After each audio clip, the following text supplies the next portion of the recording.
Salut à toutes et à tous. J'ai reçu pas mal de commentaires qui me demandaient plus ou moins d'aborder la question des classes et j'avais envie d'en parler. Je pense que c'est une vidéo importante et je pense pas qu'il y aura un bon moment pour faire cette vidéo parce que c'est un sujet extrêmement personnel et extrêmement sensible.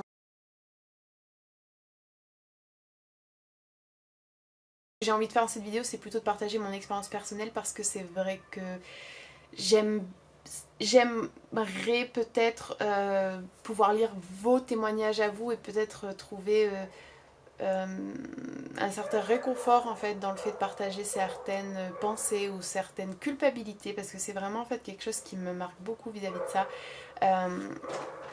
Euh, pas que je vous souhaite d'avoir des sentiments négatifs comme ça, mais voilà, de se retrouver entre personnes qui, voilà, qui vivent peut-être au travers de certaines choses semblables. Euh, la raison pour laquelle cette vidéo elle est difficile, c'est parce que je sais que voilà, elle va brasser beaucoup de gens sans doute qui vont se permettre de critiquer des choses extrêmement personnelles comme ma famille, mon éducation.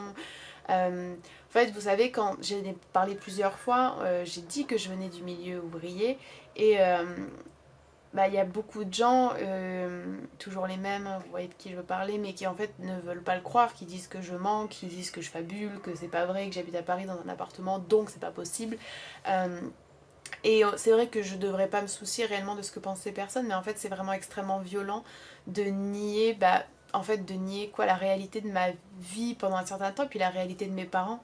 C'est ça qui me blesse le plus et c'est aussi pour ça que faire cette vidéo elle est difficile parce que j'ai de très bonnes relations avec mes parents, j'adore mes parents et en fait je partage déjà des choses en rapport avec mes parents, c'est-à-dire que dans mes vlogs il y a parfois mes parents euh, bah, j'ai pas envie qu'on projette des choses sur mes parents, qu'on projette des choses sur moi, qu'on me critique, bon bah j'ai envie de vous dire écoutez faites-le quoi, s'il y a que ça pour vous faire plaisir après tout dans votre vie. Mais voilà, les parents c'est autre chose, donc il y a des choses qui sont pas faciles à partager.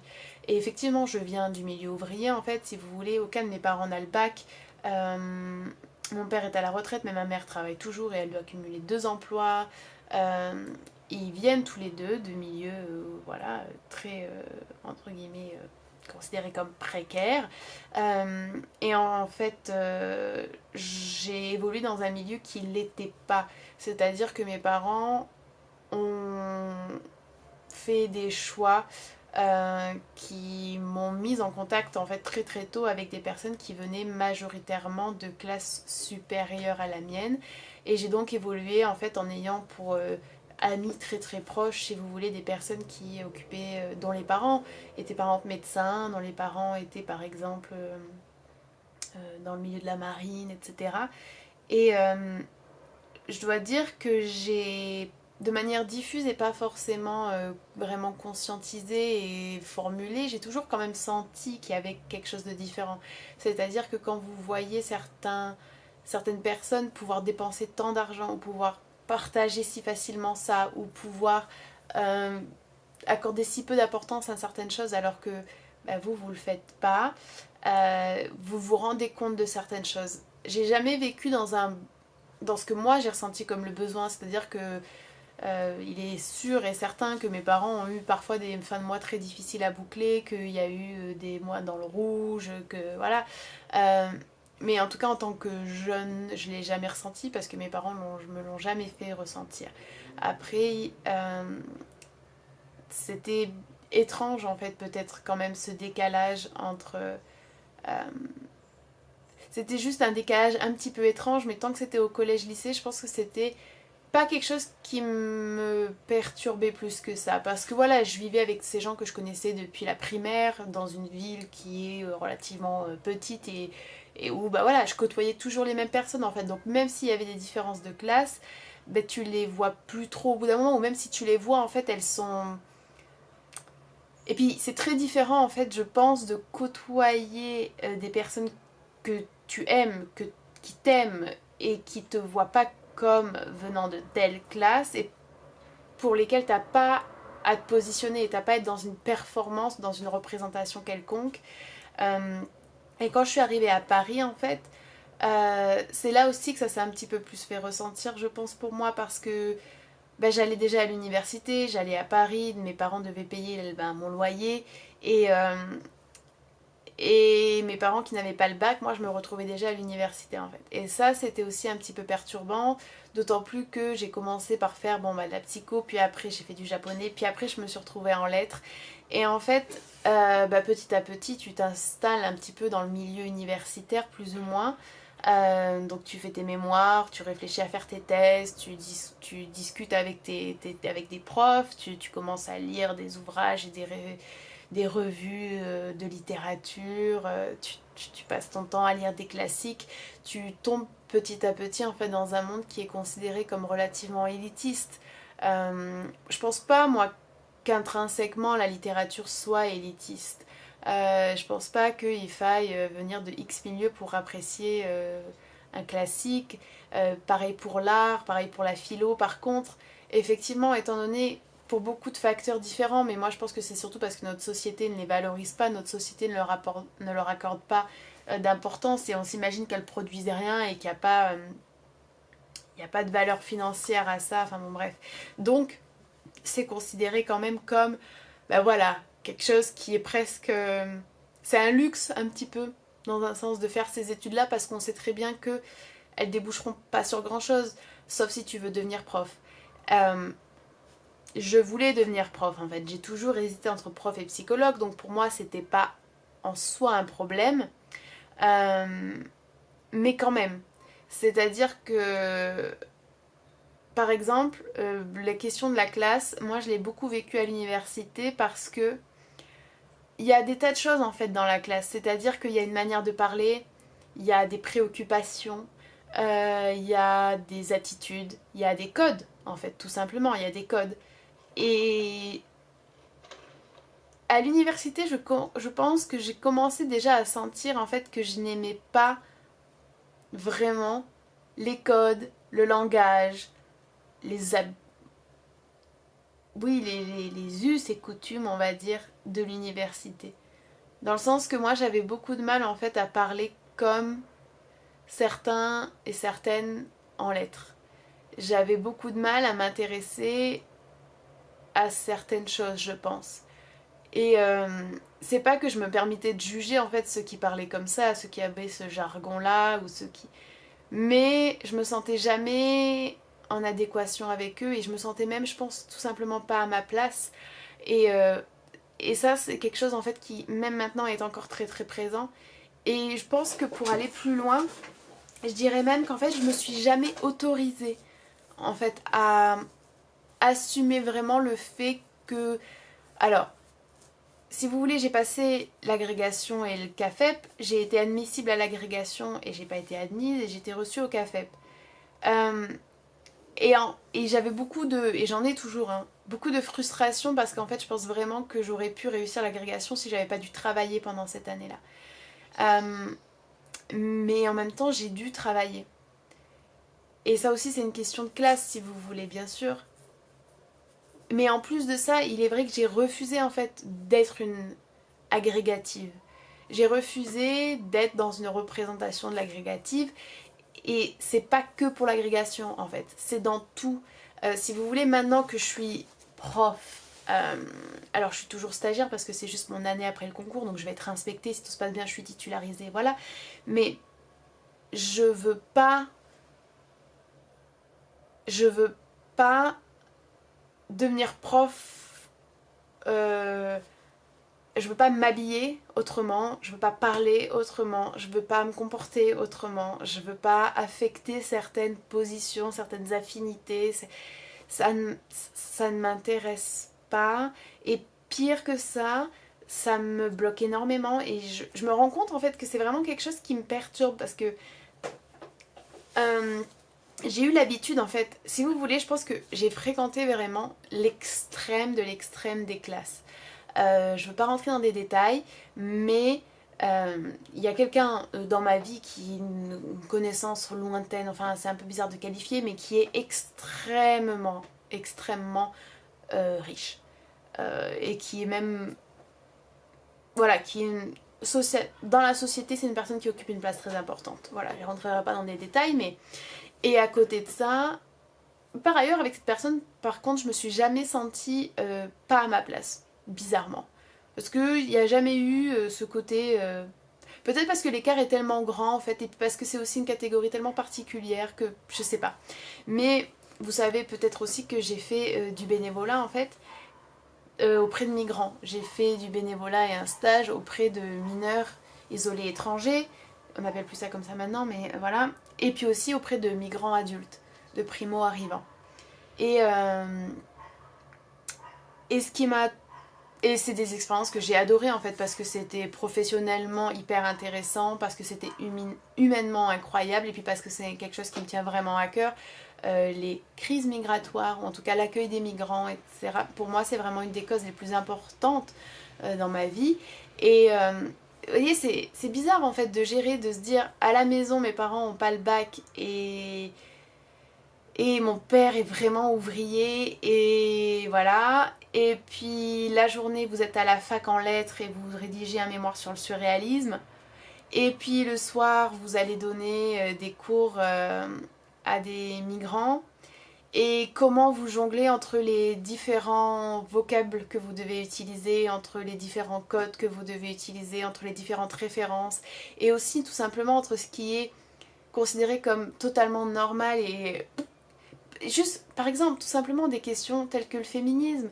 Effectivement que... Alors attention, je dis pas qu'on est plus féministe quand on est universitaire, mais quand vous êtes en études de lettres, avec une prof femme et qui vous fait un cours sur les destins tragiques des femmes, et qui a effectivement cette idée qu'on comprend ce que c'est les mots patriarcat et tout le concept qu'il y a derrière, et que vous rentrez chez vous et qu'en fait, bah, peut-être que vos parents n'utilisent pas ce mot-là, pour autant sont d'accord avec le fait que ah oui non c'est pourri quoi, mais voilà. Et après vous allez dans des ateliers où vous donnez des cours de français à des primo arrivants qui viennent je sais pas moi d'Inde, de Pakistan ou d'Égypte, et les cultures sont totalement différentes, les parcours de vie sont totalement différentes, les préoccupations sont totalement différentes. En fait c'est aussi tout simplement enfin je sais pas comment expliquer, mais vos manières de juger et d'exiger entre guillemets qui deviennent très... C'est très difficile de se positionner. Enfin, moi en tout cas, c'est assez difficile de se positionner, et en même temps, ça devient aussi difficile parce que par rapport à certains, on a beaucoup, par rapport à d'autres, on a quasiment rien. Et la frustration qu'on a dans ces moments-là où on se dit, bah moi, je dois travailler pour faire ci, je dois travailler pour faire ça, et puis moi, nanana. Et en même temps, après, vous vous sentez horrible de vous plaindre. Et puis, il y a aussi ce sentiment de, cette introspection, en fait, t'es toujours sur toi, et c'est pas agréable d'être toujours sur soi non plus. Enfin, c'est très bizarre. Et au fur et à mesure, je pense que voilà, pour moi, je me rends compte hein, que voilà, l'agrégation, j'ai refusé de jouer le jeu. Euh, Même, j'ai dit que je parlerai pas de mon travail, mais au travail, là, à l'heure actuelle, j'aime beaucoup mes collègues, j'aime beaucoup mes élèves. Franchement, j'adore travailler où je travaille, c'est génial. Je travaille en banlieue parisienne et je travaille pas en banlieue supposément riche, je précise. Mais en fait, ben, j'étais super contente d'être affectée là plutôt parce que ça m'a... Je sais pas, ça me paraît... Je me sens mieux en fait. Et, euh, et c'est bizarre un peu, non? Je sais pas. Et ce qui est aussi bizarre, c'est de se rendre compte... Après, on repense à plein de choses quand on est un peu plus conscient des choses. Mais je me rends compte que mon père, par exemple, et ma mère sont quasiment les seuls blancs dans leur... Enfin, mon père était parce qu'il est à la retraite maintenant, mais les seuls blancs dans leurs équipes professionnelles. Euh, et je me souviens toujours que ma mère, par exemple, lorsqu'on allait en vacances dans ma famille en Bourgogne, lorsqu'on prenait le train, elle était toujours la première à remarquer que les équipes de nettoyage étaient constituées quasiment toujours de personnes noires. Et que ça la choquait toujours en fait. Et je me dis, oui, tu vois, oui, il y a des choses comme ça. Et si vous voulez, en fait, ma mère est femme de ménage. Et, euh, et je sais pas comment expliquer, c'est trop bizarre. Et quand vous allez à la réunion de pré-rentrée et que vous voyez que tous les profs quasiment, ou presque la majorité, parce que c'est pas vrai, mais la majorité des profs sont blancs, même si tous les profs sont pas blancs dans l'établissement où je suis, et que par contre toute l'équipe de nettoyage c'est des femmes qui sont noires, c'est... Je sais pas, c'est bizarre en fait. J'ai même pas de constatation à en tirer au-delà du fait qu'effectivement les discriminations, le spectre, la question raciale jouent dans l'économie et dans l'accès à certaines études, à certains machins et tout, bien sûr. Mais vous voyez, juste en tant qu'être humain, c'est juste extrêmement confus parce que en fait, moi dans ma tête, je sais pas, c'est... J'avais envie... C'est comme... je me sentais pas forcément à ma place chez les profs, quoi, parce que mes parents, ils seraient pas là. Et beaucoup de personnes que j'ai eu pour lesquelles j'ai eu beaucoup d'affection, bah, seraient pas là non plus. C'est vraiment bizarre. Et puis, en tant que prof, on attend plus ou moins quand même de vous une certaine tenue. Euh, et moi, j'arrive pas en fait à adhérer à ça du tout. J'arrive pas du tout à adhérer à représenter l'autorité, parler d'une certaine manière. Ce qui est très paradoxal parce qu'en même temps, on m'a souvent reproché d'être assez élitiste parce que je lis que des classiques, parce que je déteste le rap, enfin vous voyez ce genre de choses. Mais à côté de ça, si vous voulez, à la réunion de pré-rentrée, lorsqu'on était au self, bah, je me suis assise avec bah, le personnel de nettoyage parce que je me sentais mieux. Enfin, je sais pas. Est-ce que c'est après parce que j'ai... Je sais pas du tout. Je saurais pas vous expliquer, mais c'est juste très... très bizarre.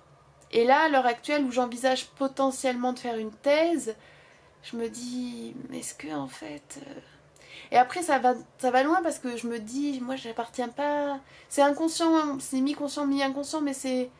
J'appartiens pas trop à ce milieu. En fait, je crois pas que je suis en mesure de faire une thèse. Moi, j'ai pas l'aisance pour écrire une thèse, j'ai pas les capacités pour réfléchir aux problématiques d'une thèse. Et puis une thèse, pourquoi c'est c'est bizarre. Et puis, c'est vraiment c'est vraiment étrange et en même temps il y a une drôle de question dans le sens où pourquoi est-ce que moi vraiment je me suis toujours sentie beaucoup plus à l'aise avec les personnes qui étaient soit de ma classe, soit de classe encore plus inférieure, plus basse. Euh, Est-ce que c'est parce qu'en fait tout simplement on se sent plus à l'aise avec ce qu'on connaît et ce dans quoi on a grandi? Je sais pas du tout. De voyager ça m'a aussi beaucoup parce qu'en fait, c'est étrange parce que voyager, c'est un énorme privilège. Je tiens quand même à dire que c'est possible de le faire avec un tout petit budget, mais c'est quand même un énorme privilège. C'est-à-dire que moi, je peux voyager pourquoi? Parce que mes parents m'ont payé mon loyer pendant des années et m'ont permis d'avoir des études qui m'ont donné accès à certains emplois. Parce que j'ai aussi eu la chance en fait de trouver un public sur YouTube qui me permet de faire des vidéos qui génèrent aussi un revenu. Euh, et puis parce que j'ai pas d'enfants. Vous voyez, il y a beaucoup de choses en fait. Mais vous savez, pour moi, j'adore voyager, mais c'est tellement culpabilisant de voyager alors que mes parents ont jamais voyagé. Vous voyez? Et qu'ils ont travaillé tellement plus dur que moi. C'est... Et en même temps, je me dis aussi, c'est ma vie, je dois la vivre comme je veux la vivre. Et mes parents m'ont jamais fait culpabiliser, et mes parents m'encouragent, ils sont heureux pour moi que je voyage. Mais moi, en tant qu'enfant transfuge, je pense que cette culpabilité, elle s'en ira jamais. Et vous voyez, je sais qu'encore tout ça vient encore d'une position hyper privilégiée parce que je suis valide, parce que je suis blanche, parce que je suis cisgenre, etc. Mais c'est quand même une position extrêmement étrange. Et il y a quelque chose dont je peux pas parler dans cette... C'est pas que je peux pas, c'est que j'ai pas encore envie d'en parler dans cette vidéo parce que c'est quelque chose d'extrêmement intime. Mais je peux vous dire que... je sais pas comment dire ça. Vraiment côtoyer des personnes qui ont vécu des choses vraiment difficiles parce que à cause des classes, à cause des questions économiques, à cause des privilèges que certains pays ont, à cause du passé de ton propre pays, à toi, tu vois. Euh, c'est... Je sais pas, c'est bizarre. C'est juste un peu bizarre. Pour moi, les différences culturelles, vous voyez, c'est pas... Ça m'a jamais trop posé question. Ça m'a jamais non plus perturbé tant que ça. Les choses que j'ai le plus ressenties qui creusaient des écarts avec les gens, pour moi, c'était vraiment ces différences de classe. C'est-à-dire d'entendre certaines personnes avoir certains... Par exemple, il n'y a pas très longtemps, certains discours, ça me perturbe. La dernière fois, j'étais dans le bus, et en fait, derrière moi, il y avait deux filles qui parlaient. Et je me suis fait la réflexion qu'elles avaient, en tout cas l'une d'elles avait un ton extrêmement pédant et extrêmement désagréable et vraiment prétentieux. Et Et au bout d'un moment dans la conversation, en fait, j'apprends qu'elle vient d'être agrégée. Et là, si vous voulez, c'était... Déjà, vous savez ce qui est horrible, c'est ce sentiment d'infériorité quand même qu'il y a entre agrégé et certifié. Je trouve que c'est quand même assez horrible. Et puis je me suis dit, mais... Et oui quoi, enfin... J'ai pas envie de dire ça parce que c'est pas vrai, tous les agrégés sont pas comme ça. Et la preuve en est, si j'avais été agrégée, j'aurais pas été comme ça. Mais pourquoi est-ce qu'au fur et à mesure, tu commences à adopter une certaine manière de parler, un certain vocabulaire, une certaine attitude qui franchement est apparemment acceptée dans tous ces milieux-là, mais qui, moi, je la trouve vraiment... J'ai beaucoup de mal avec ça. Et le problème, c'est qu'en fait, on vit dans un monde où beaucoup est représentation. Et concrètement, si tu t'autorises pas à te poser, te positionner et te représenter comme tel, tel, tel, ça te bloquera. Ça te bloquera. Donc imagine en plus si t'es racisé, imagine en plus si t'as un handicap, beaucoup de choses. Mais il y a cette question même d'attitude et d'adopter certains codes, c'est vraiment crucial. Et moi j'ai fait le choix de ne pas adopter certains codes parce qu'ils me semblaient pas important en réalité, parce qu'ils veulent pas vraiment dire plus, enfin ils veulent pas dire que je comprends mieux un texte, que je suis plus sensible à la littérature ou que je comprends plus certaines analyses ou que j'ai plus de connaissances. Et en plus j'ai l'impression qu'ils m'éloigneraient de beaucoup de gens et j'ai tellement pas envie de ça. Et en même temps je dois avouer qu'il y a pas mal de situations et je sais pas comment le dire sans avoir l'air, sans que ça sonne prétentieux, donc je vais le dire comme ça, mais soyez assurés que c'est pas du tout prétentieux. Quand tu as eu la chance, parce que c'est une chance en fait et un privilège d'avoir accès à beaucoup d'informations, de connaissances, etc. Il y a certains moments avec certaines personnes dans certains milieux, dans certaines discussions où en fait t'es obligé de faire comme si tu connaissais pas certaines choses. Parce que sinon, ben... Alors, peut-être qu'en fait c'est juste mon ressenti, peut-être qu'en fait les personnes se diraient absolument rien, mais reprendre les gens, c'est par exemple reprendre les gens sur certaines choses ou partir en utilisant encore une fois un vocabulaire qui n'est pas forcément compréhensible par tout le monde. Pas parce que les notions sont difficiles, mais parce que juste le vocabulaire n'est pas maîtrisé, vous voyez, ça crée des distances en fait. Et c'est difficile à gérer. Enfin, moi, je trouve ça vraiment difficile à gérer. Donc, je vais m'arrêter là parce qu'en fait, cette vidéo, je pourrais répéter plus ou moins la même chose dans différentes situations. Vous donnez des tas d'exemples.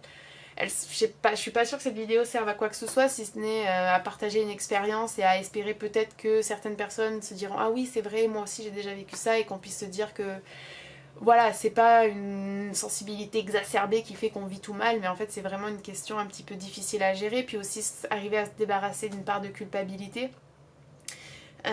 Et en tout cas, voilà, juste aussi, je vais finir sur ça, peut-être, je voudrais vraiment juste encourager la mixité au niveau des classes sociales parce que c'est extrêmement important et apprendre à créer des relations au-delà de sa classe parce qu'on s'imagine en fait qu'il faut pour pouvoir parler ensemble, pour pouvoir échanger ensemble, pour pouvoir créer une connexion, bah il faut être dans le même milieu, mais en fait pas du tout.